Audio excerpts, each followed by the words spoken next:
Agora sim. Beleza. Olá. Oi, pessoal. Boa tarde. Tudo bem? Deixa só a gente fazer uma observação aqui. A gente colocou o vídeo e o áudio nesse início aqui. A gente colocou ele travado e a gente já vai liberar em seguida o vídeo também. E aí o áudio, a gente vai pedir para vocês, conforme a gente for falando aqui, e quem tiver perguntas, quem tiver dúvidas para fazer, para sinalizar para a gente ali no chat, que aí a gente pega e abre o microfone também. Combinado? Está tentando aí.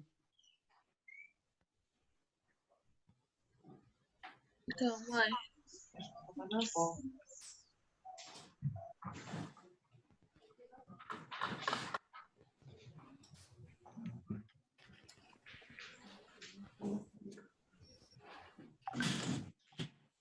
Tem pouquinho gente por enquanto, né?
Beleza.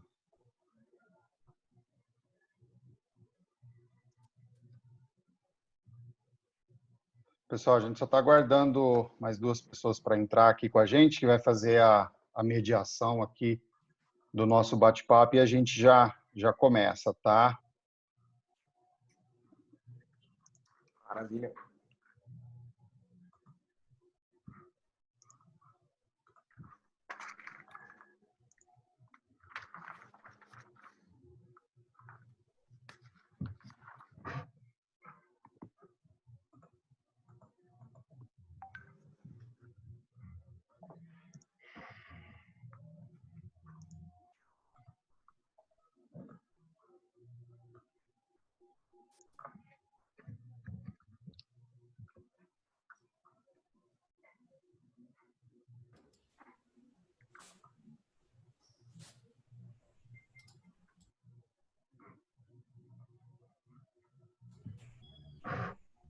Fala, João Paulo. Beleza?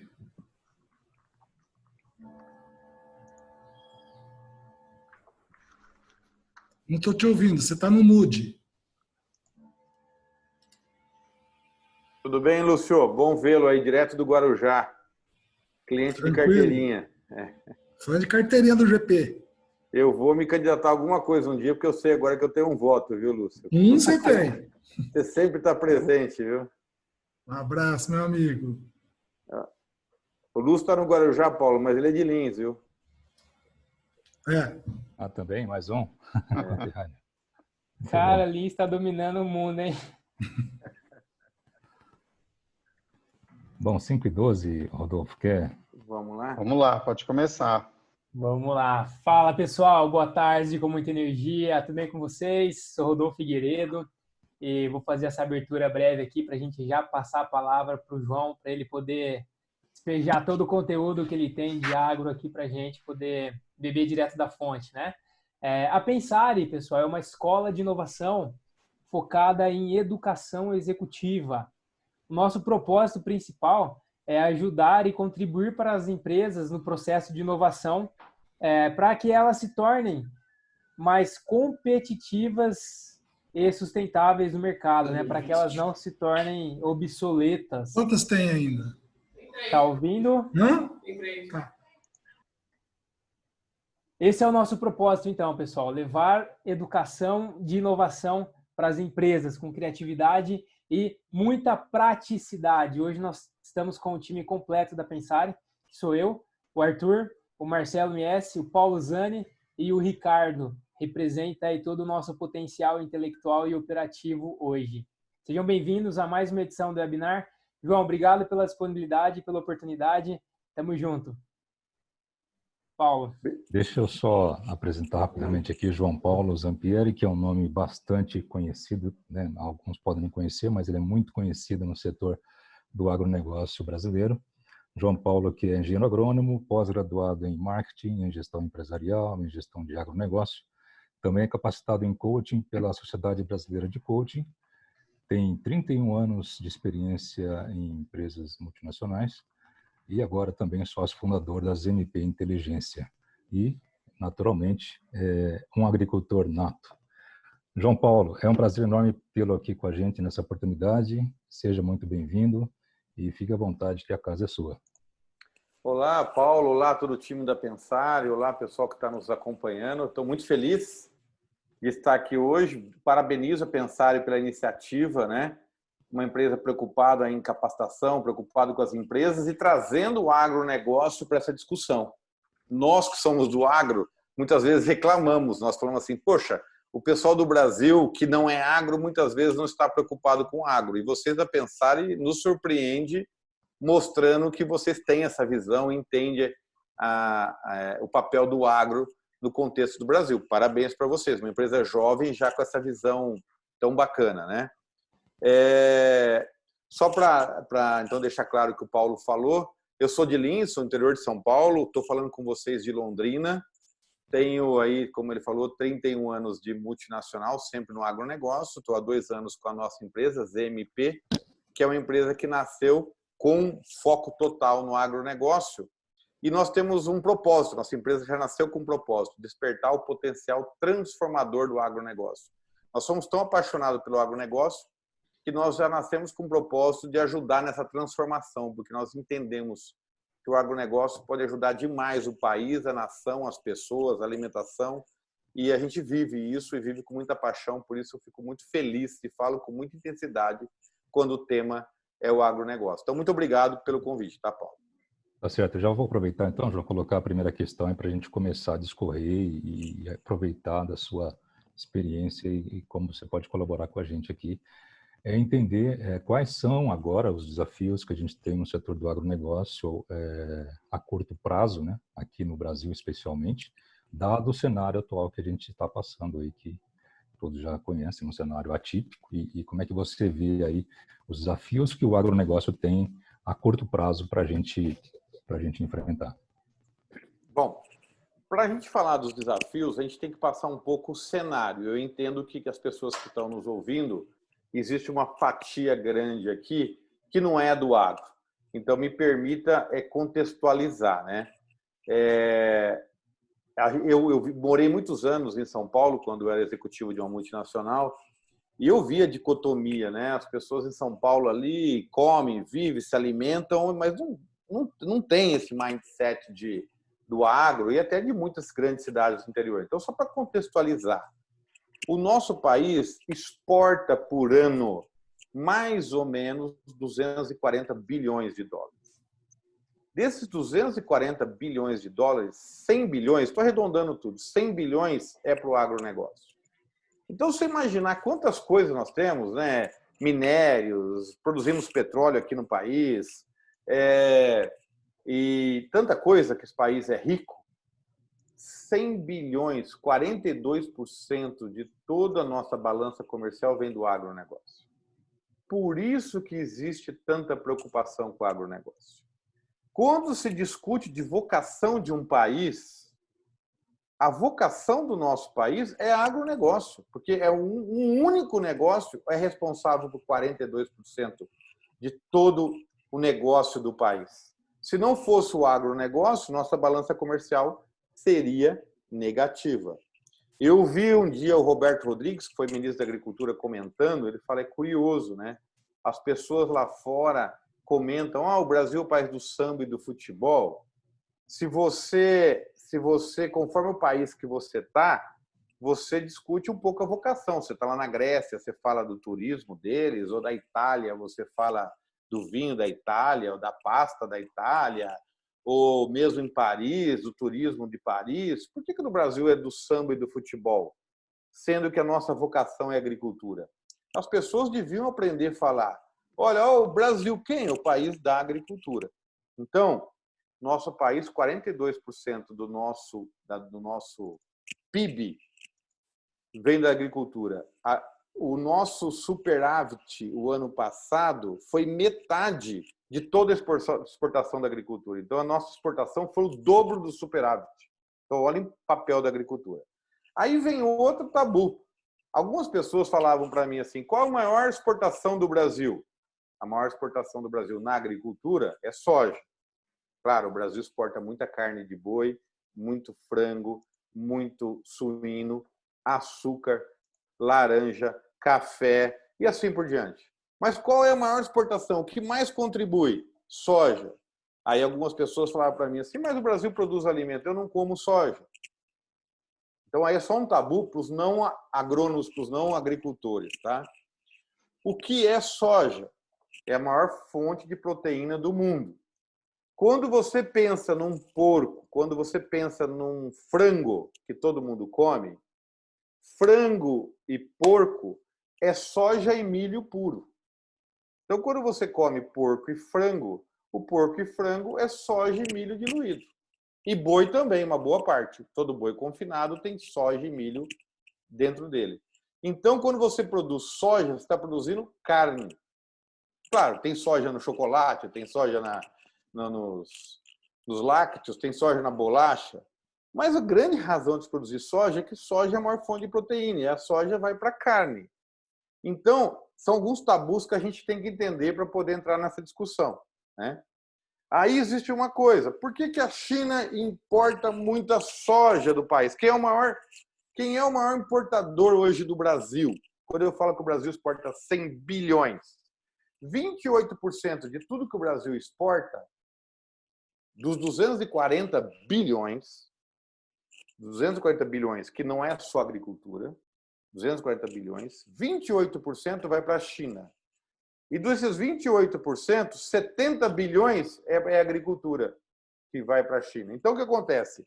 A China depende muito da nossa agricultura. E por que ela importa muita soja e também milho? Porque ela tem muito animal. Qual é o principal animal que a soja tem, que a China tem lá? Isso pouca gente sabe. Porco. A China tem 740 milhões de cabeças de porco. Perdão. O mundo tem 740 milhões de cabeças. Desses 740 milhões, 400 milhões estão na China. Ou seja, a China tem mais que a metade de rebanho de porco do mundo inteiro. Tá? Então, voltando. 740 milhões é o rebanho de porco do mundo. A China tem mais de 400 milhões. Ou seja, como que a China faz? Por que o Brasil exporta soja em grão? Porque a China compra nossa soja, compra milho, faz ração e transforma isso em carne para eles. Tá claro isso? Então, é uma lição didática para a gente entender por que a China é um grande importador.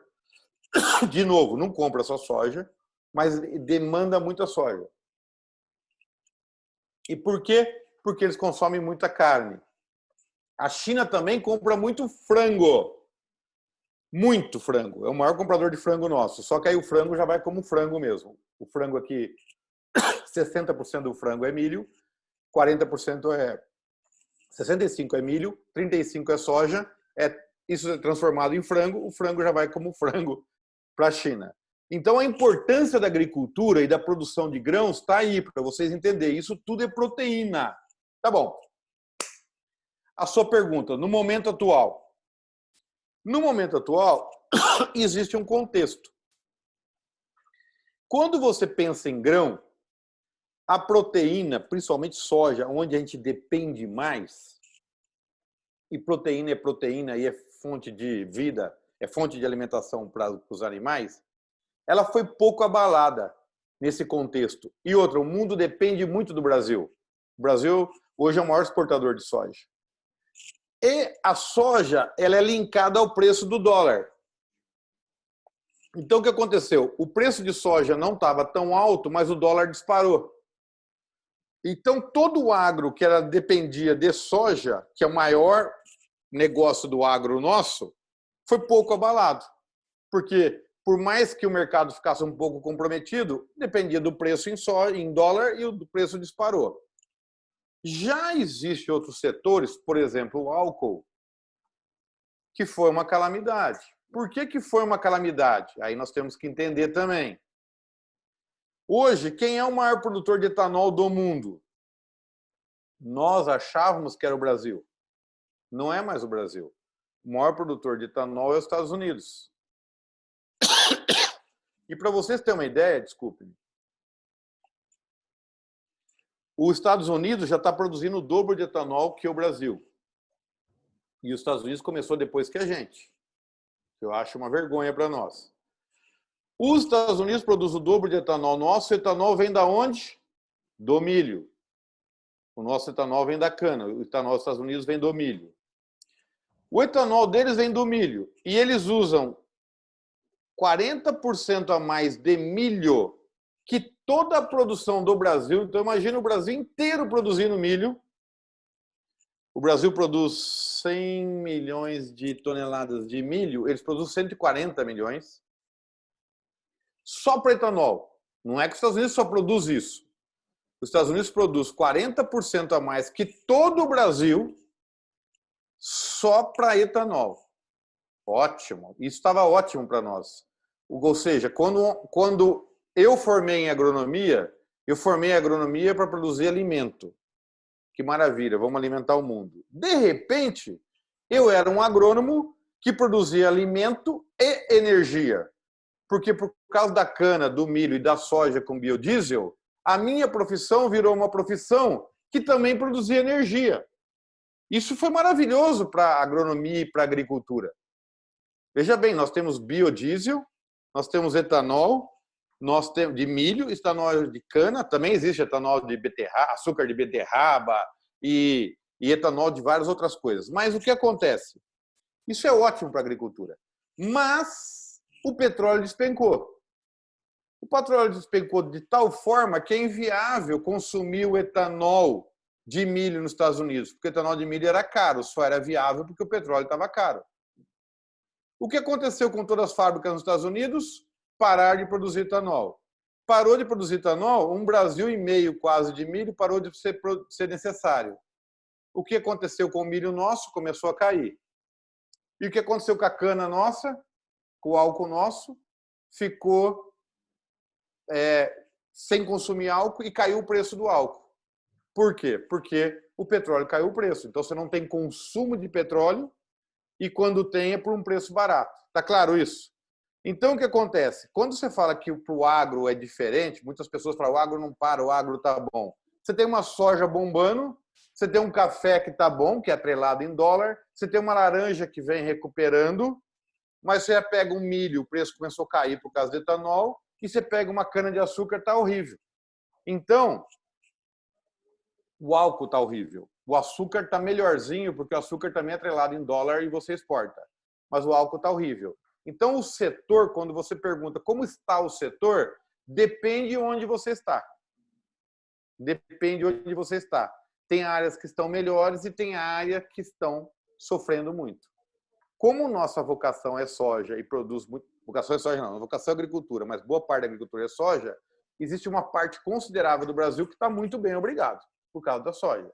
Mas etanol não está legal, o milho começou a cair o preço e nós estamos tendo um outro problema agora. Nós somos o maior exportador de frango do mundo. E não sei se vocês conhecem bem, nosso frango é produzido com muita excelência. Quando vê aquela história de carne fraca tal, foi uma pena. Se você entrar nas indústrias de frango nosso frango é maravilhoso. Só que o que aconteceu? Até março, nosso frango veio bombando, vendendo muito bem, em dólar também, mas em abril os preços despencaram.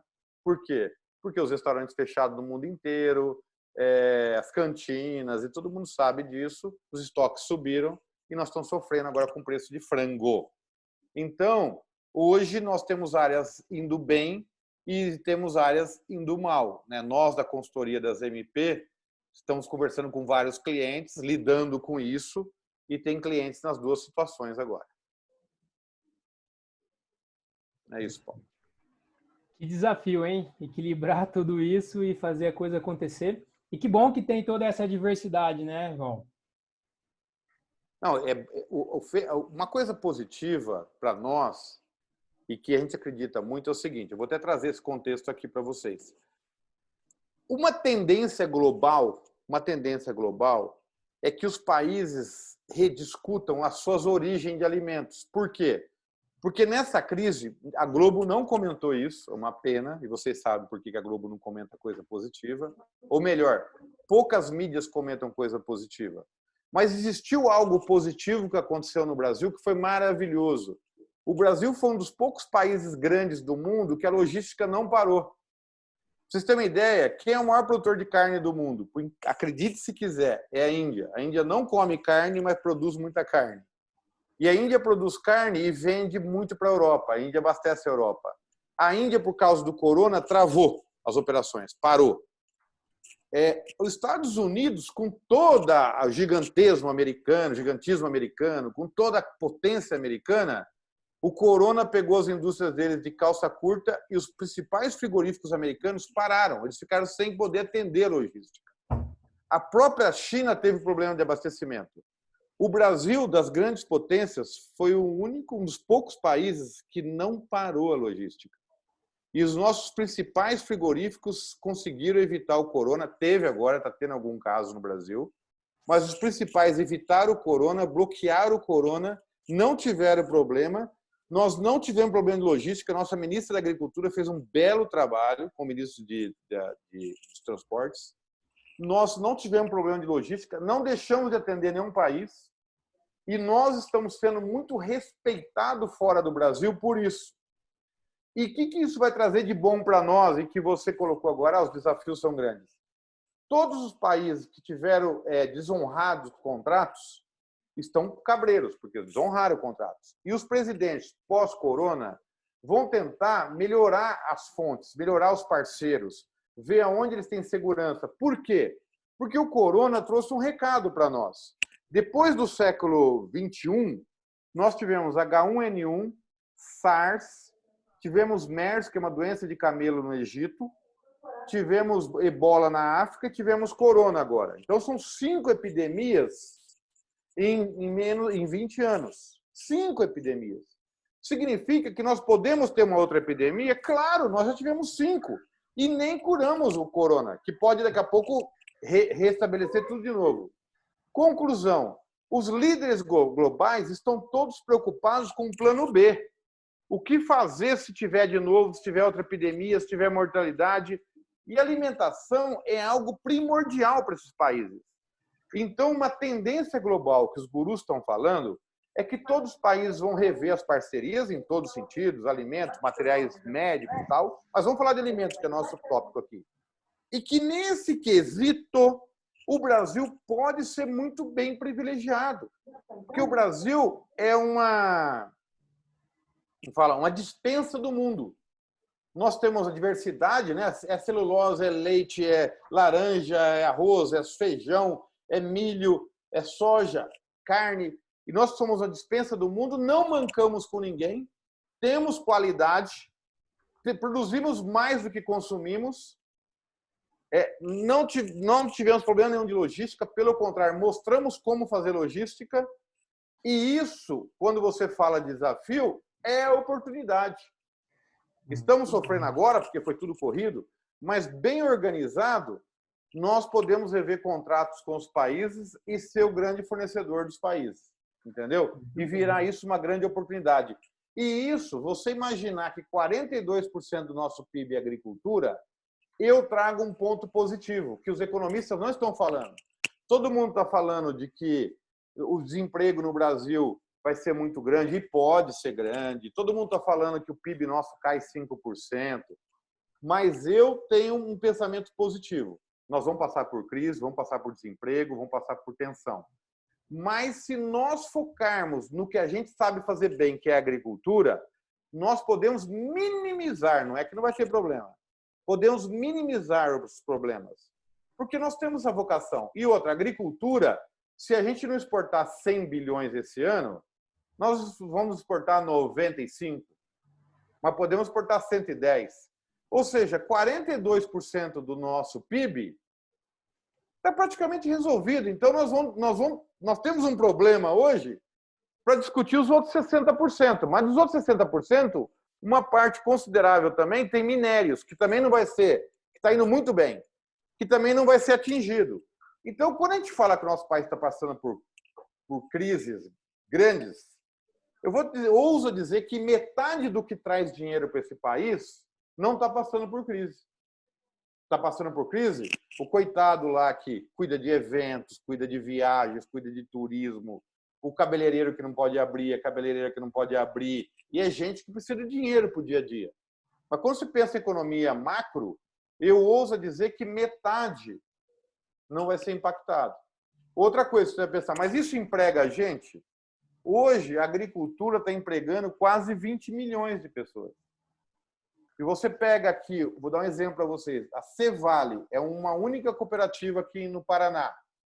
Ela contratou entre março e abril 452 pessoas. 452 pessoas. A Cevale. Ah, mas tem gente do agro mandando embora? Tem muita gente do agro mandando embora. Mas tem agro contratando. Mas ninguém mostra isso. Ninguém mostra isso. E eu acho curioso, porque nesse momento você tem que trabalhar com fatos. E se a gente pensar, eu falei para vocês, 100 bilhões é o PIB do agro. E se mudar esse ano, muda 10. Então, boa parte do nosso PIB está resolvido. Concorda? Né? Muito bem. Muito bem, João. Falando em desafios, em oportunidades, uma dos nossos pilares que a Pensare traz também em seu propósito é um tema que está muito na pauta de todos os segmentos, que é a inovação. Então, a gente queria entender de você como é que você enxerga a inovação dentro do agronegócio, e já engatando aí a segunda pergunta nesse tema, quais as dicas que você daria aí para quem é do setor, né, e ainda não startou e não começou o seu processo de inovação? Olha, esse tema é muito legal e eu acho que vale realmente um puxão de orelha aqui, né? E eu tenho falado uma coisa, os agricultores não gostam. Gente, só para lembrar, eu sou agricultor também. Então, os agricultores não briguem comigo, porque eu também sou agricultor, também sofro. Está seco aqui no sul, eu estou perdendo milho com a seca. Então, não falem assim, poxa, o João Paulo vem aqui falar e não sabe como que é o dia a dia. Eu sei sim, e eu vivo o dia a dia, e estou torcendo para chover essa semana, pelo amor de Deus, para chover. Bom, vamos lá. Eu tenho uma mania de dizer o seguinte, o agro é pop, o agro é tech, o agro é tudo na Rede Globo. Claro que se você olhar alguns produtos, o que a gente conseguiu de soja, em termos de plantio direto, tecnologia, maquinário, as indústrias de frango, a produtividade de frango, suíno, confinamentos de gado, indústrias de laranja, etanol, o que a gente fez com etanol no Brasil. A gente tem muita referência de que a gente foi muito inovador, muito ousado, o próprio biodiesel no Brasil, a gente foi muito ousado no agronegócio. Mas quando você vai na vida do agricultor, esquece a agroindústria, você vai na vida do agricultor e você separa o Brasil, porque você tem o Brasil do Cerrado, que são grandes produtores, e tem o resto do Brasil. E você pega o agricultor brasileiro, ele tem um pensamento muito conservador ainda.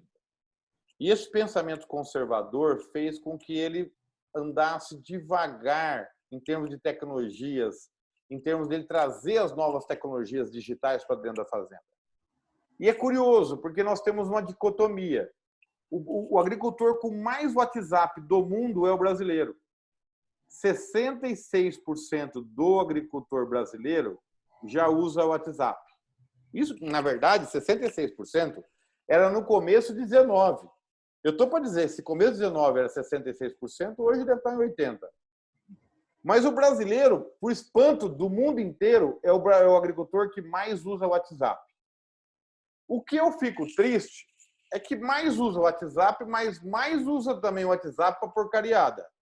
Fake news, vídeo, sacanagem. E o agricultor brasileiro, de acordo com algumas pesquisas, 98% já tem acesso à internet. Isso é maravilhoso, ou seja, você consegue chegar até ele. Mas a agricultura brasileira era muito reticente às novas tecnologias. Para você ter uma ideia, até dezembro do ano passado, você tinha 1.125 novas startups no Brasil só para o agronegócio. Pô, 1.125? Vamos lá, vamos imaginar que tem 900 tranqueiras, que não é verdade, tá? Pelo amor de Deus, os donos de startup não vai falar que o João Paulo falou que era tranqueira. Eu estou falando assim, vamos imaginar que nossos empreendedores fossem horríveis. Para começar, quando eu falo 1.125, são aquelas que já estavam dando certas, porque tem teste aí, hackathon, o dia inteiro. 1.125 startups no Brasil. Vamos imaginar que 1.025 fossem horríveis. 1.025. Se 100 fossem boas, e eram, quanta coisa boa poderia ajudar o produtor a ser mais ágil, ter mais informação, mais mapeamento da fazenda, mais tecnologia, mais precisão nas informações. E o que você vê? Você vê o oposto. Você vê as fintechs, as empresas, os bancos, correndo, evoluindo com uma velocidade muito grande e os produtores ainda devagarinho. Eu acredito que o corona veio para mudar isso. Porque os produtores, por causa do distanciamento, tiveram que aprender a se virar. Eu vi um exemplo de uma cooperativa de crédito aí no interior de São Paulo, aí perto de vocês, que ela tinha 35%, era uma cooperativa de crédito, a maioria era plantador de laranja, de cana, e 35% usava os aplicativos da cooperativa, o resto ia no banco. E aí era cooperativa de crédito, era um banco de crédito. Agora, com um mês, aumentou para 95%, ou seja, 95% dos cooperados da cooperativa de crédito, do banco de crédito, perdão, e passaram de 35 para 95 a usar os aplicativos. Então, o cara aprendeu. Depois que você aprende, você não volta. Eu estava vendo uma reportagem da Trajano, né, a dona do Magazine Luiza, a Luiza Trajano, e ela disse que o digital é cultural. Ela falou assim, não é que você gosta ou não gosta, ele é cultural. Quando você adquire a cultura, você não volta mais. Então, quantas pessoas fizeram alguma coisa por telepresença, por teleconferência, ou assistiram live na televisão, ou webinar, que jamais fariam numa situação normal? Eu, se fosse com vocês aqui, vocês me convidassem há 2 meses atrás para fazer esse live aqui, eu não faria. Eu ia falar para vocês, ó, isso não funciona, gente. Você acha que o cara vai parar 17 horas da tarde para assistir um live do João Paulo? Esse mês, eu fiz uns 15. E recebi feedbacks, e foi tão gostoso que hoje eu quero continuar fazendo. Então, é cultural. A minha cabeça mudou com relação a isso. E outra, o que eu faço toda noite? Toda noite eu seleciono o que teve durante o dia, aqueles que já foram gravados, os caras disponibilizam o link, e eu fico assistindo, porque eu não tenho tempo para assistir tudo que acontece durante o dia, de tanto que tem. Eu fico assistindo. E eu nunca tive informação de graça tão perto de mim. Isso é maravilhoso. Por que isso vai acabar? Explica para mim por que isso tem que acabar. Você pode até me dizer que quando acabar o corona não precisa ter tanta live. Mas por que tem que acabar? Um cantor Ai, meu Deus, como chama o primeiro cantor que fez a live? O Gustavo Lima. Eu tenho uma pessoa aqui que me ajuda bastante. Obrigado, Eli. Eu esqueço os nomes, ela já manda aqui. Você vê que você está preparado aqui. E eu agradeço a Eliane Thomas, que está aqui comigo e está me ajudando. Ela já mandou o Gustavo Lima, você vê que é fã dele. Gustavo Lima, eu não sei se vocês sabem, o Gustavo Lima o mundo deveria levantar uma estátua para o Gustavo Lima. Pelas empresas de mídia, Gustavo Lima é tido como o primeiro cara, o cara que fez, se arriscou, e que trouxe um movimento que o Brasil é considerado no mundo o maior público de lives do mundo. E foi um achado. A Ambev devia dar ações para o Gustavo Lima, porque a Ambev começou a vender tanta cerveja depois que o Gustavo Lima abriu essa porta. Eu estava vendo essa semana o Chitãozinho, o Amigos, no dia da live não bateu recorde, mas os views na internet já chegaram a 17 milhões. Eu vi uma discussão sobre isso. Eu não entrei lá para conferir, tá? Cara, sabe, eles estavam discutindo, sabe o que é 17 milhões? Nenhum patrocinador poderia imaginar um negócio desse. Você acha que algum patrocinador quer que isso acabe? Ninguém deseja que isso acabe. Então é cultural. Voltando para o agricultor, senão eu vou entrar no Brasil aí. Voltando para o agricultor. Os agricultores que conseguiram agora fazer a operação dele com o banco. Aqui em Maringá tem uma cooperativa que os agricultores tiveram que fechar a safra por aplicativo. Alguns. E o cara fechou por aplicativo, ele nunca fechou. Ele fechou e viu lá, fechando, comprando igual. E ele fechou, ele viu que ele fecha na casa dele. Ele aprendeu a fazer. Por que ele vai não fazer mais assim? Então, quando vocês falam em inovação, eu acredito que vai ficar o legado Corona. O legado Corona antecipou algo que deveria ter acontecido, mas não estava acontecendo, mas ele deu velocidade para acontecer algo importante, que é essa tecnologia para o agronegócio que estava vindo em passos lentos. Também tem um ponto importante. Os estatísticos dizem que o mundo vai ter 200 milhões de desempregados. Eu não acho que vai ser 200, mas quem é João Paulo? Os estatísticos. Se 200 milhões de desempregados, 1% resolver ser empreendedor, nós vamos ter nos próximos meses 2 milhões de novas startups. Certo? Se dos 2 milhões de novas startups, é uma porcentagem muito pequena, 10% fala assim, eu vou investir isso no agro, nós temos mais 200 mil empresas de startups no agronegócio. Vou trazer um exemplo para vocês. Você deve estar pensando, não, Marão Paulo, mas 10% não vai pensar no agronegócio. O agronegócio está indo entre terceiro e quarto negócio que as startups mais pensam, os empreendedores. Eu tive em Israel ano passado, fiquei 15 dias em Israel. E eu fiquei impressionado. Israel é um país com uma vocação agrícola quase ínfima, porque só tem deserto lá. Não sei se alguém conhece aqui. Só tem deserto. Claro, o que eles produz com uma tecnologia maravilhosa. Eles são autossustentáveis em comida, vivendo no deserto. Vale a pena qualquer um visitar. Mas o que me impressionou, e por que nós fomos para Israel, eu e meus sócios estivemos lá, porque Israel hoje, apesar de ser um país de deserto, eles têm as maiores tecnologias do agronegócio. Por quê? Porque os caras têm uma baita tecnologia lá, os caras são doutrinados desde jovem a pensar em tecnologia, têm dinheiro para pensar, e os caras montam tecnologia para o agro pensando no Brasil, pensando nos Estados Unidos. Então, você não tem só o Brasil pensando no Brasil. Você tem os Estados Unidos pensando no agro, você tem o Israel investindo pesado em tecnologia para o agro. E isso faz eu crer que nós temos já tecnologia disponível. Falta os agricultores acreditarem. Tá bom? João. Vamos lá. João. Opa. Tá me ouvindo? Estou perfeitamente. Parabéns aí, tá indo, você prende bem a atenção, João. Parabéns, né? A gente conhece muito. Ô, João, assim, para contextualizar, né, dentro dessa questão da inovação, e aí vai para o caminho de como você coloca valor agregado nos produtos. A gente, em vez de vender a soja in natura, a carne in natura, como é que a gente consegue, qual que você imagina, né? Por exemplo, isso você sabe bem, a Alemanha é um dos maiores exportadores aí de café e não planta café, né? Café solúvel, por exemplo, com alto valor agregado, né? Como é que a gente caminharia por aí? O que você acredita que precisava fazer? Seu ponto, nossa, é que seu ponto, a gente vai precisar de 2 horas aqui discutindo. Eu não acredito no seu ponto como país, porque é um volume muito grande, e a China, por exemplo, que nós precisamos do dinheiro da China, e a China só aceita comprar nossa soja em grão, por exemplo.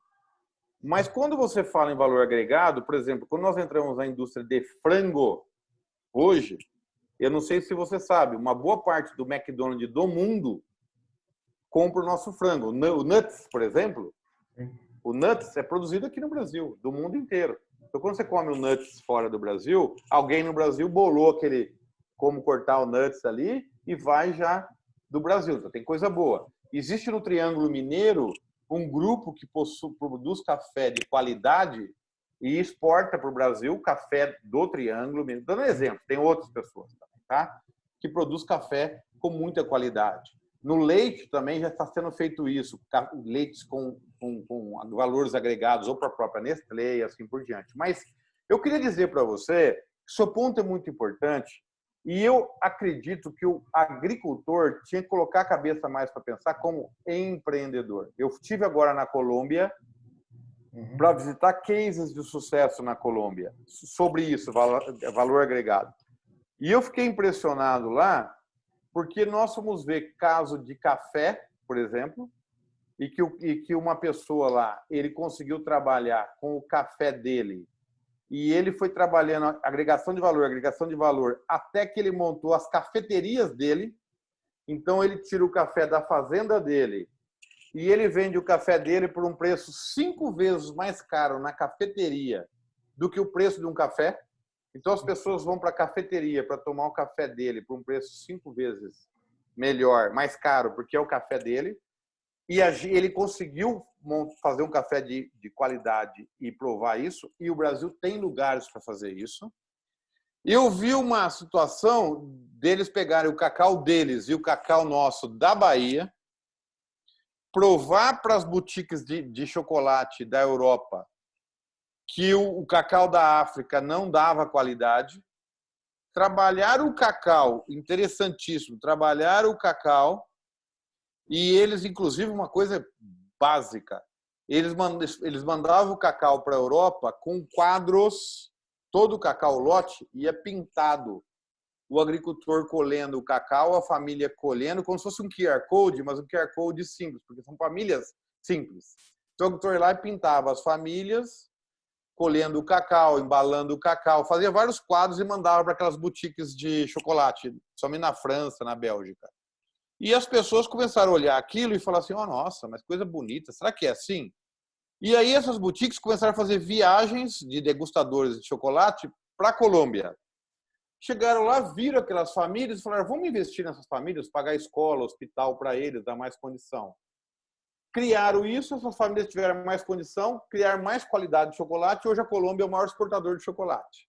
E não é nós que exportamos, é a Colômbia que exporta. Ou seja, usando a criatividade. Eu vi vários cases de empreendedores que acreditaram. Eu vi um case que eu não devia falar aqui, mas que eu penso em fazer isso na minha pessoa física, mas vamos falar. Cara, existe uma pessoa na Colômbia que tem 55% do share de ovo. Porque ele trabalha o marketing do ovo. Se eu perguntar para você qual o ovo que tem o maior market share no Brasil, não temos noção. Pra você ter uma ideia, o cara é tão inteligente, mas tão inteligente, que no Masterchef, os ovos do Masterchef, ele põe a pilha do ovo com a marca do ovo dele, né?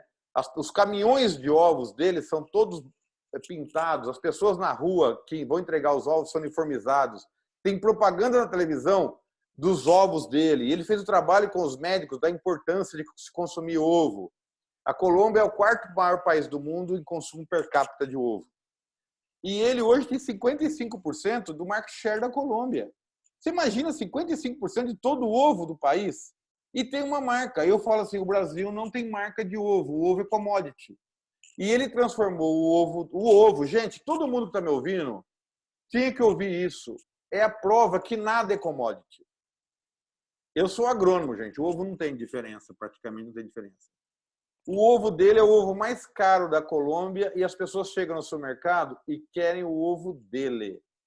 Eu olhava e falava, não é possível. Ele trabalha, que o ovo dele é pasteurizado, a qualidade. E outra coisa, ele criou a sopa das galinhas dele. Por quê? Porque as galinhas dele, que produzem os ovos, uma hora morrem.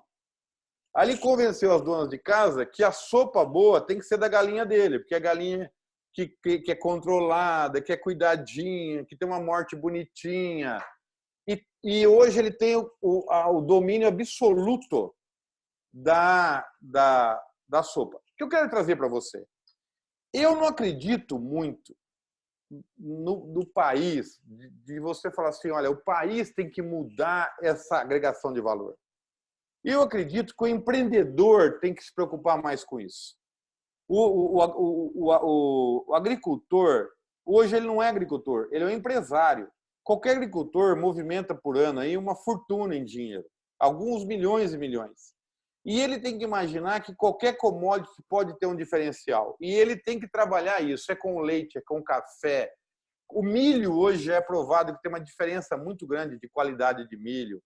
É com o frango dele, é com o porco. Então, eu acredito que eu vim da Colômbia impressionado. Lá todo mundo pensa em agregação de valor. E o Brasil muito pouco. Temos limitações, como eu te falei, a soja, por exemplo.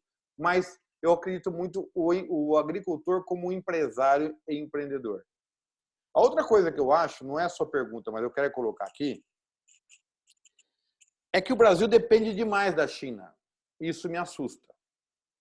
Se, por um lado, nós dependemos muito da agricultura, e isso é positivo, porque a agricultura é bom, me dá medo nós dependermos demais da China. 70% de toda a soja nossa o ano passado foi para a China. Imagina, a maior exportação nossa é soja e 70% foi para a China.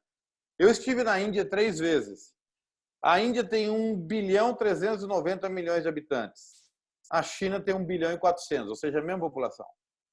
Só que enquanto a China importa quase 30% nosso, do que nós exportamos, a Índia importa 2%. Ou seja, a Índia não está no nosso calendário. Ah, por que a Índia não está? Porque os hábitos da Índia são diferentes, porque o pessoal não come carne, por exemplo, e por quê? Vamos lá. A Índia cresce o que a China cresce, em média 6 a 7% ao ano, com a mesma população, com uma diferença, a natalidade na Índia é maior, então vai ter mais pessoas, vai passar a China. A Índia já, questão de meses, vai ser um país maior que a China. 550 milhões de pessoas, mais de 1/3, tem menos que 25 anos. Você imaginou a fertilidade desse povo? 550 milhões tem menos que 25 anos. Eles não comem carne de boi, mas eles comem frango. E o Brasil é o maior exportador de frango. Então a gente tem uma grande oportunidade. Ah, mas nós temos um problema. Eles gostam do frango fresco, eles gostam de matar e comer. Só que a Índia está crescendo muito rápido. E as mulheres estão indo para o trabalho também. E quando a mulher vai para o trabalho, ela começa a voltar para casa e não tem tempo de criar frango e matar frango. Então já tem uma oportunidade. E quando você tem essa oportunidade, aí vem aquela história, quem alimenta o frango é a soja, assim por diante. E nós temos vários alimentos que podemos atender a China. O pessoal fala, mas a China é vegetariana. Não, só 25% da China é vegetariana. E nós conversamos com senhores, da China não, da Índia, perdão. Só 25% da Índia é vegetariana. E nós conversamos com vários senhores na Índia que falaram assim, olha, eu sou vegetariano, mas meu filho, se você der um hambúrguer para ele, ele vai comer. Porque é como nossos filhos. Quantos pais nossos nunca comeu lanche na vida, quem é mais velho?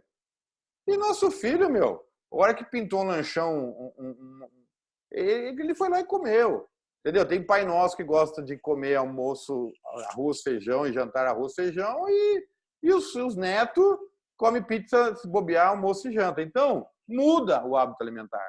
E a Índia vai mudar. E a Índia é uma grande oportunidade para o Brasil, que a hora que abrir essas portas, o Brasil tem uma fortuna para capturar lá. A nossa ministra começou a trabalhar isso agora. É muito incipiente ainda, mas a gente tem uma grande oportunidade. Legal. João, antes de mudar o tema, a gente está quase que chegando ao final, a gente queria dar uma passadinha. O Ricardo tem um outro tema ainda dentro de inovação, para a gente mergulhar um pouquinho e passar num tema do Ricardo, que ele tem uma pergunta. Ricardo. Posso fazer já? João, boa noite. Boa noite, Ricardo. É sobre smart farming, né? Que é praticamente aí um novo estado da arte, né, no agronegócio, e é baseada muito na integração, né, de aplicações digital. Para isso a gente precisa mesclar sensores, atuadores, GPS, drone, imagens de satélite, robótica, né? E aí eu queria te perguntar, Big Data, IoT, né? E eu queria te perguntar, assim, a união de todas essas coisas, né? Simplesmente essa aplicação toda na agricultura, a gente precisa ter gente capacitada, né? Como é que está essa alfabetização digital para essas pessoas que trabalham hoje nas fazendas? Como é que você enxerga isso? Nós temos várias dicotomias. O primeiro ponto, existe já a tecnologia. Por um outro lado, a tecnologia que existe, ela tem trazido pouco resultado em produtividade, mas muito resultado em eficiência, em informação. Isso é importante entender. Eu estive na Universidade de Purdue o ano passado, e Purdue é a universidade, inclusive, de engenharia aeroespacial. E eles juntam os dois, agronomia com engenharia aeroespacial. E eles falam assim, olha, hoje a gente tem um monte, mas esse monte está ajudando muito o agricultor a tomada de decisão, a informação, mas pouco em aumento de produtividade. Por isso que está demorando muito para o produtor adquirir. E também, quanto maior e mais robusta a informação, o agricultor mais velho e mais conservador tem medo daquilo, que é a sua pergunta. Mas, por outro lado, nós temos um lado importante. A nova geração, que antigamente não queria saber da agricultura, como a agricultura se tornou um excelente negócio, o que eles estão vendo? Muitas vezes, quando o pai começa a passar o bastão, eu tive num congresso o ano passado em São Paulo, e uma menina usou uma expressão assim. Ela falou assim, nós temos um problema, nosso pai não morre. Ela não usou no sentido negativo. Ela queria dizer assim, quando o pai passa a propriedade, ele passa, mas não passa. Ele fica lá, eu passei, mas eu estou mandando. Passei, mas estou mandando. E ela era agrônoma, ela falou assim, o pai da gente não morre, né? No sentido, ele fica ali. E o que acontece? Nós, das MP, tivemos a chance de fazer um seminário no Paraná, e nós trouxemos uma agricultora, ela era arquiteta, e ela nem era tão novinha, ela tinha 40 anos. E o pai dela chegou para ela e falou assim, um agricultor muito grande, você vai tomar conta das terras. E ela que chegou lá, vou tomar conta. Ela era arquiteta, 40 anos, vou tomar conta, mas o pai dela sabia tudo e os empregados só acreditavam no pai dela. O que ela fez? Smart Farm. Pegou tudo que tinha de tecnologia, tudo, o que tinha de melhor, tem grana, e trouxe para a fazenda. Quando trouxe, ninguém entendia nada e o pai dela não entendia nada.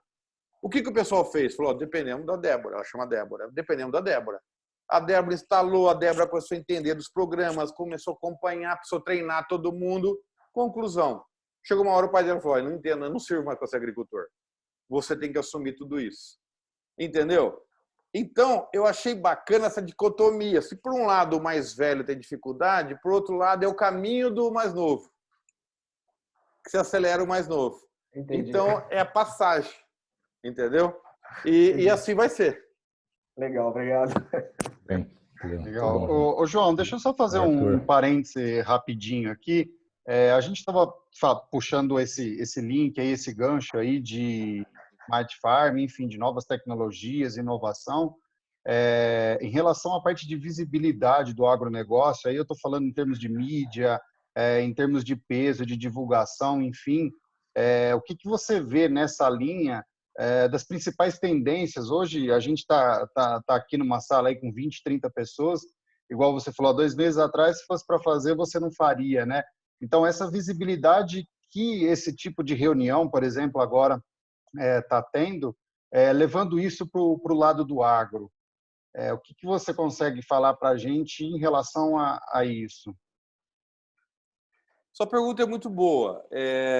By the way, todas as perguntas de vocês estão sendo muito oportunas. Eu espero que as pessoas que estão assistindo estejam realmente curtindo, porque está sendo muito bem elaborada as perguntas de vocês.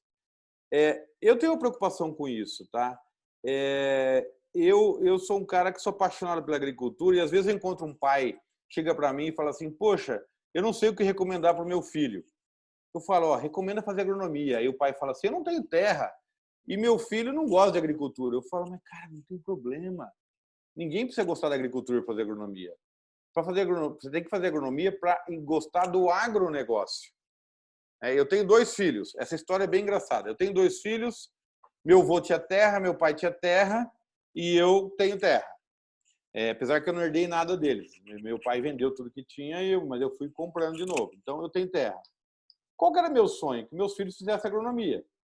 Né? Discuti, briguei, insisti. Um fez comunicação e o outro fez cinema. Eu falei, puta, que merda, né, cara? Os 2 ficaram longe. O meu mais velho arranjou um emprego na multinacional que eu trabalhava, que era do agronegócio, na área de comunicação. E eu não mexi uma palha para ele entrar lá. Foi uma coincidência. Estava precisando de estagiário, ele se inscreveu na área de comunicação, ele fazia faculdade de comunicação, ele entrou. Trabalhou 6 anos na área de relações governamentais, mas era agro. Então, quando começou ele a vir conversar comigo sobre o agro, porque ele trabalhava na área de comunicação. E ele começou a gostar dessa história. Hoje, ele trabalha na minha empresa, ajudando nessa área de comunicação para o agronegócio. Mas, como a gente só trabalha agro, a comunicação dele está totalmente voltada para o agro. E o outro fez cinema. E ele foi fazer especialização no Canadá, e ele adora fazer produção, e ele é muito bom disso, tal, faz vídeos, propaganda, tal. Quando ele voltou, ele montou uma produtora.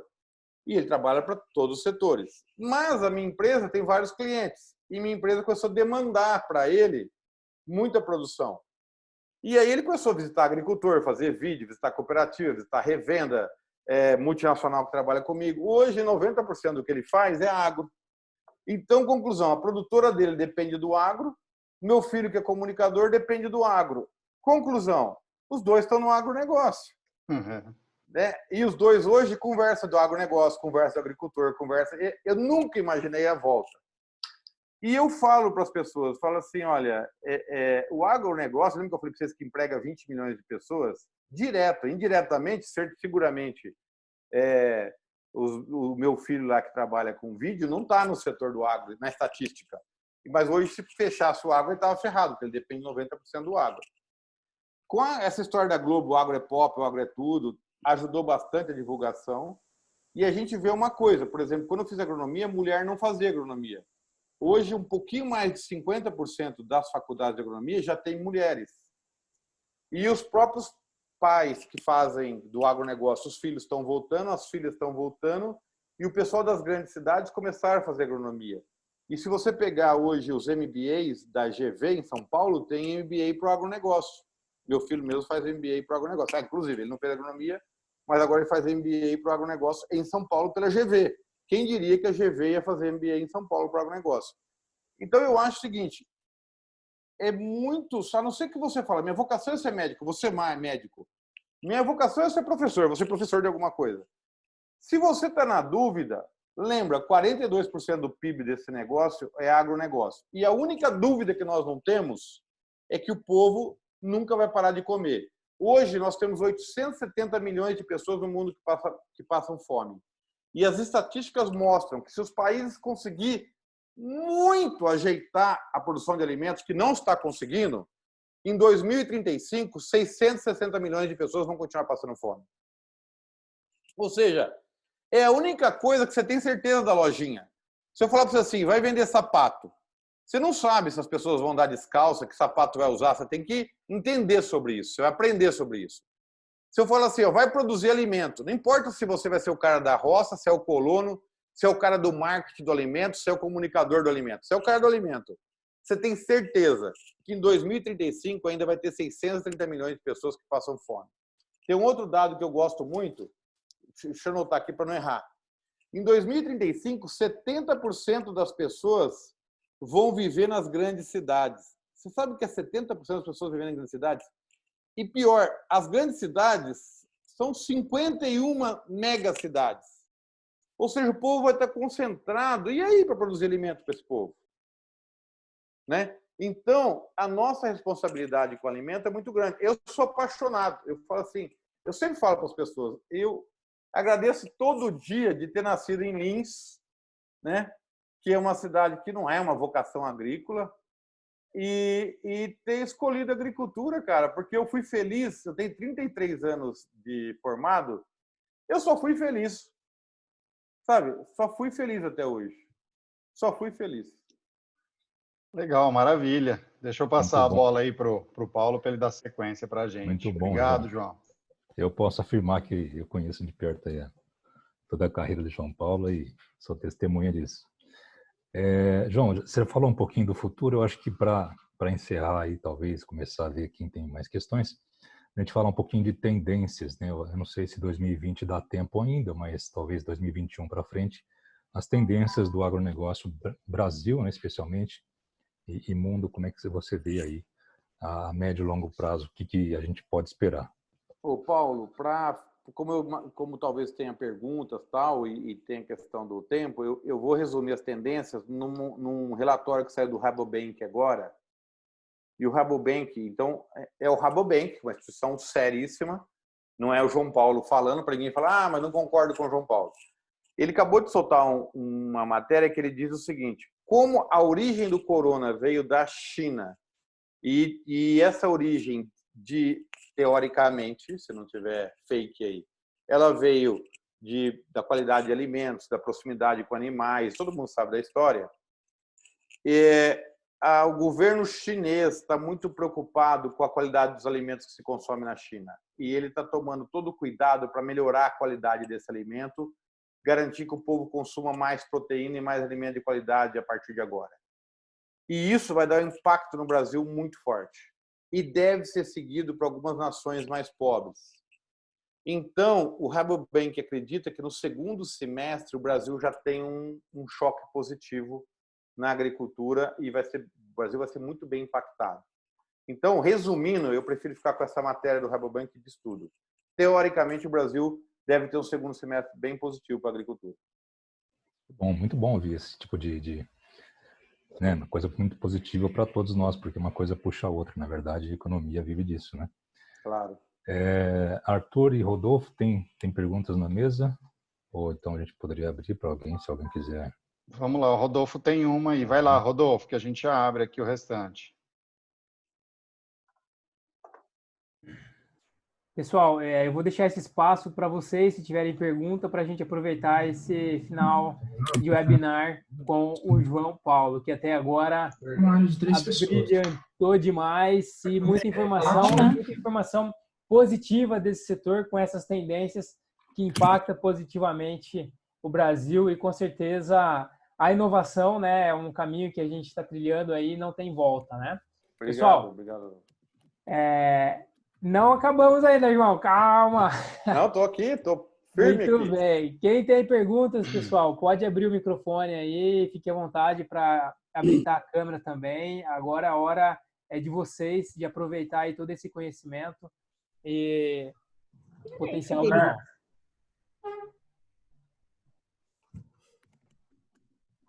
Alguma pergunta? Pessoal, a gente tem que fazer uma pergunta de cada vez, ó, senão a gente não entende quem está perguntando, tá? Enquanto o pessoal não faz a pergunta, eu quero trazer um ponto aqui para a gente, tá? Fique à vontade, João. Quando eu falo para vocês que da agricultura, e eu trago muita coisa positiva, eu quero trazer uma informação que é do Banco Mundial e que a gente tem que colocar como tempero e como desafio para os agrônomos, para os técnicos, e mostrar que também a vida da agricultura não é fácil. Primeiro, por ano, a agricultura mundial perde 6 bilhões de dólares só com novos desafios. O que é novos desafios? Novas pragas, novas doenças, problemas climáticos. Então, o agricultor é uma produção em céu aberto. Então, 6 bilhões de dólares por ano é jogado assim no mato, que em algum lugar. Eu falei para vocês, se não chover essa semana aqui no sul, muitas lavouras de milho são perdidas, porque está muito seco. Então, o que acontece? É uma situação de risco no mundo inteiro, e produzir alimento cada ano está sendo mais difícil. E esse é um desafio muito grande para a agricultura de todas as nações, e por isso que não se consegue resolver essa questão de fome no mundo, porque se perde demais. Outra questão que ninguém traz é que no mundo se perde 30% do alimento produzido. Uma coisa que perde antes de produzir. E depois que produz, se perde 30%. E nós falamos, no Brasil se perde muito no transporte. Na Europa, por exemplo, se perde muito depois que está na mesa. As pessoas desperdiçam, jogam fora, está na geladeira, estragou, joga fora. Então, 30% do que é produzido no mundo é jogado fora. Você tem aí 800 milhões passando fome, e 30% do que é produzido é desperdiçado ou é estragado. Se você for no Ceasa em São Paulo, você vê o que tem de alimentos jogado fora. A outra coisa que eu queria trazer aqui para vocês é que é incrível as besteiras que se falam no Brasil sobre agrotóxico, sobre intoxicação. O Brasil é um dos países do mundo com maior regulamentos para registro de agrotóxico. Vários produtos que é liberado no mundo inteiro não é liberado no Brasil. Ah, mas uma pessoa pode se intoxicar? Pode se intoxicar com agrotóxico, com uma aspirina, com Dorflex, com qualquer coisa, se ele fizer errado e tomar errado. Mas no Brasil, a legislação para o agrotóxico é terrível, é séria, é um país sério. E o Brasil é o país do mundo, presta atenção, é o único país do mundo que resolveu o problema de reciclagem de embalagem de agrotóxico. Você não consegue resolver o problema de reciclagem de garrafa de Coca-Cola. Mas no Brasil é reciclado mais de 90% de todas as embalagens de agrotóxicos. Existe legislação, existe controle.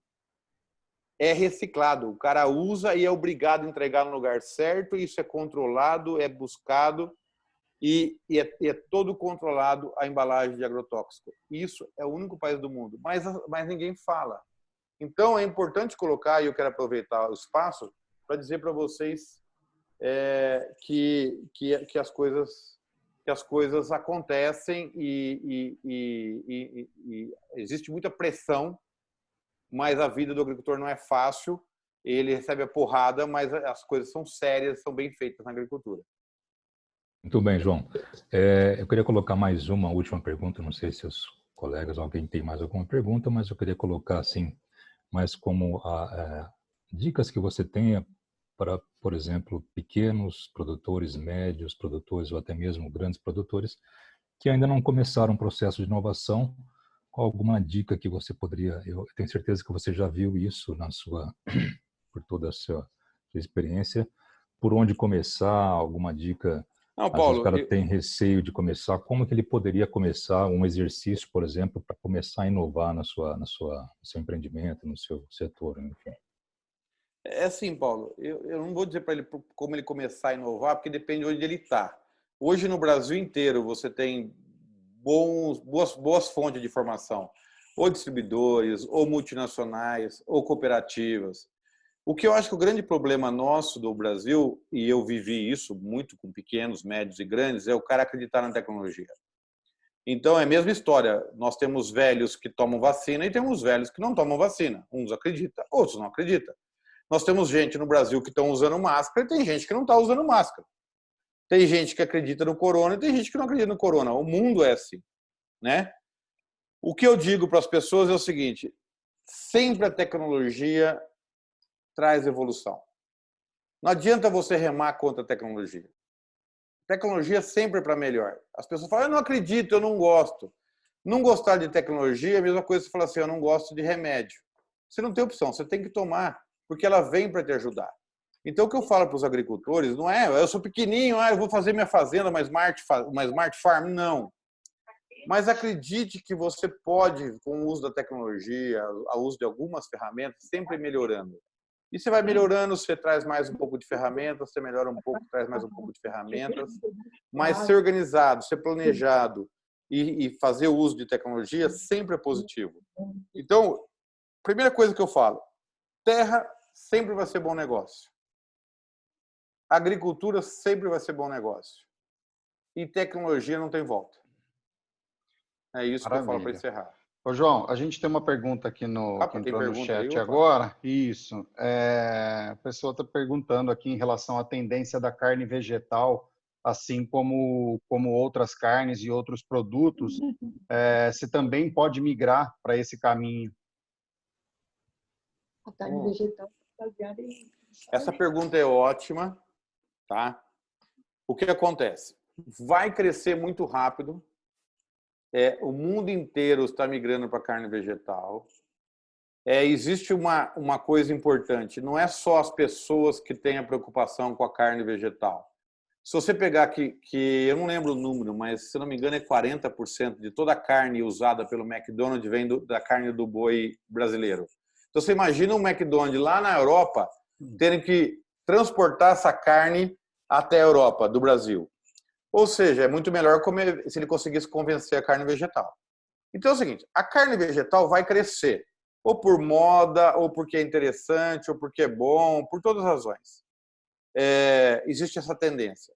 O que eu não acredito é a substituição no mundo, falar, o mundo vai caminhar, tem gente que assistiu algumas palestras, no futuro não vai ter mais boi e tal. Você tem que lembrar que 800 milhões passam fome. Você tem uma multidão que não conseguiu comer o primeiro bife ainda.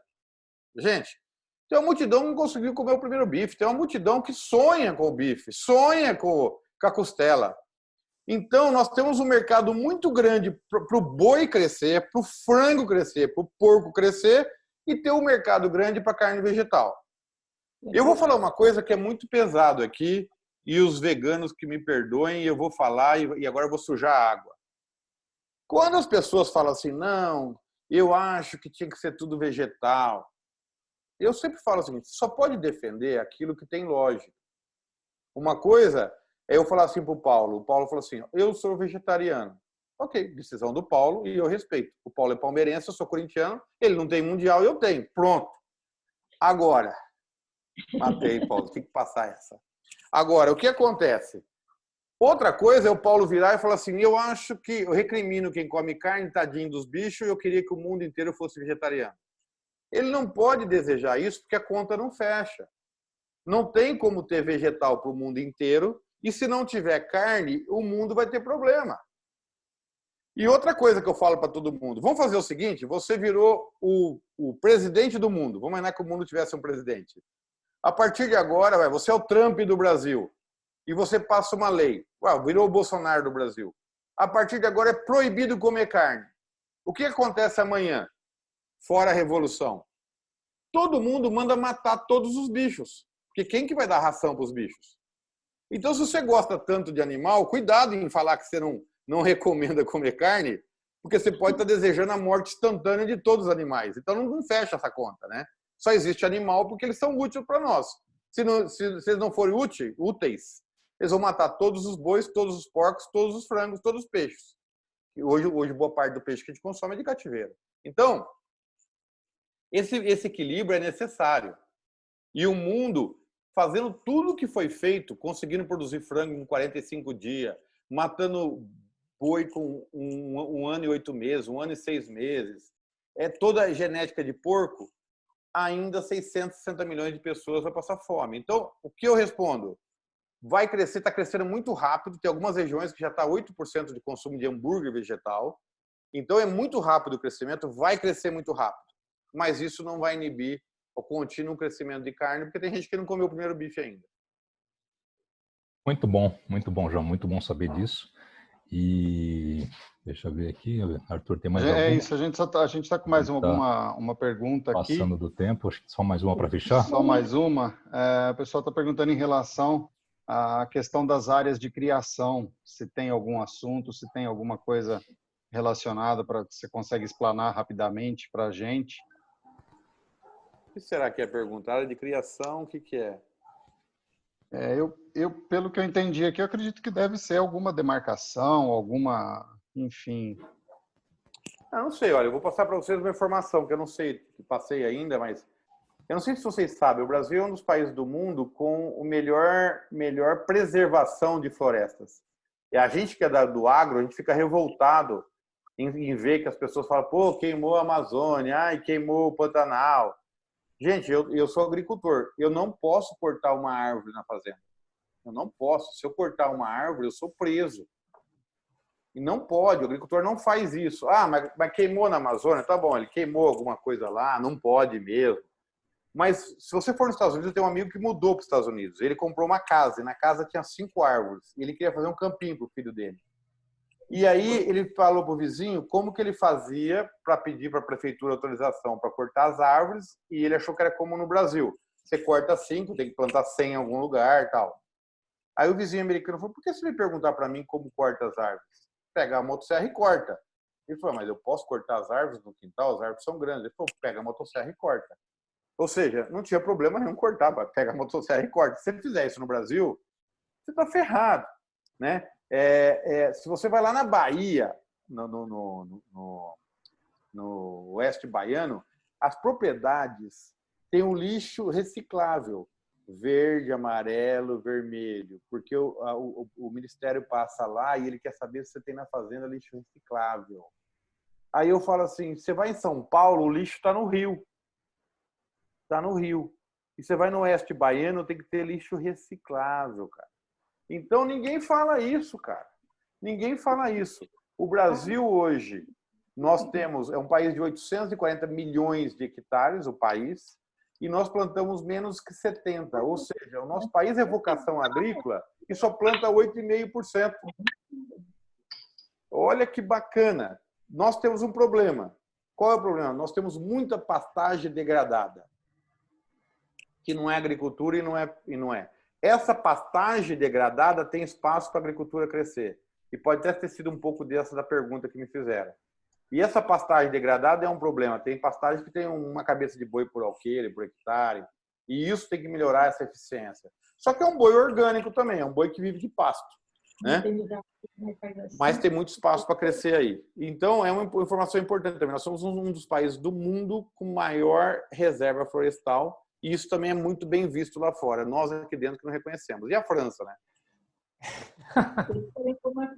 Pessoal, Legal. Muito bem, muito bem. pessoal, botar só um comentário, pode ser? Pode. Oliveira. Vamos lá. Bom, Oliveira de Guaxupé, o João Paulo já conhece a cidade um pouquinho já. Conheço. Tem o ex-cliente dele, né, que atuava muito aqui na cidade. Parabéns. Tem uma Parabéns. cooperativa maravilhosa lá. Cochupé. Parabéns a toda a equipe do Pensar pela iniciativa, pelo tema abordado. E parabéns ao João Paulo, que sempre traz aí conhecimento, traz clareza, traz facilidade nas explicações dele. Só queria deixar um comentário para principalmente a equipe Pensar e agora o João Paulo com empresa de consultoria e, claro, focando no principal negócio, um negócio que ele gosta por ser, também lidar com isso que é a agricultura, que explorem mais esse meio que a gente está passando a viver agora, virtual, levando informação rápida, ágil, com pouco custo. Tem colocado que quantos milhões de pessoas se viram hoje na live com um custo baixo. Explore mais isso e leve conhecimento agro para todo mundo, né? Porque o pequeno produtor, no nosso caso, a nossa Cochupé é só café, e café, 84% deles são pequenos produtores, carece muito de informação. E está um desafio, João Paulo, você que trabalhou numa multinacional e eu que trabalho na Cochupé há algum tempo, está um desafio nosso muito grande, é como levar a assistência daqui para frente ao produtor, né? Nesse mundo, nesse modelo novo que nós vamos passar a viver. Então, é uma nova cultura e eu fico feliz que a gente tem colegas de Cochupé, adoro a cooperativa, tem muitos amigos lá. E um abraço para vocês, fiquei feliz com a sua observação, muito oportuna. Obrigado mesmo. Então é isso, como levar o desafio nosso, como levar mais mensagem, como levar mais informação, mais tecnologia, mais qualidade para esse produtor que precisa e carece muito. Mais parabéns, eu fiquei o tempo todo aqui e não me cansei nem um pouco. Então de parabéns e que continue a fazer outros assuntos. Um abraço a todos. Muito legal, Oliveira. Obrigado pelos comentários e se deixar, tem assunto para virar a noite aqui, né? Com certeza. Bom, pessoal, acho que agora a gente já passou um pouquinho do tempo. A gente gostaria de agradecer muito aí a agenda do João Paulo, que ele se disponibilizou para participar com a gente, para trazer esse setor que é muito rico, que tem muita coisa que a gente não sabe, como a gente ouviu hoje aqui. Acho que tem muito para a gente explorar. E realmente foi um prazer, João Paulo, de receber aqui. E agradecemos e desejamos sucesso para as MP e podemos estar juntos novamente em novos eventos aqui nesse formato, até quem sabe presencial. Eu agradeço a Pensare pelo convite, parabenizo pela ideia, e vocês são divulgador do agro nesse momento, né?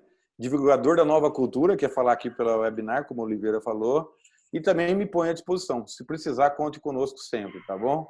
Legal, obrigado, João. Um grande abraço para vocês. Maravilha, Parabéns João. pela iniciativa. Obrigado, João. Obrigado, João. Valeu, pessoal. Até a abraço, próxima. gente. Estamos abraço, juntos. tchau, tchau. Valeu. Obrigado a todos. Beleza. Só fazer o fechamento aqui, que a gente já...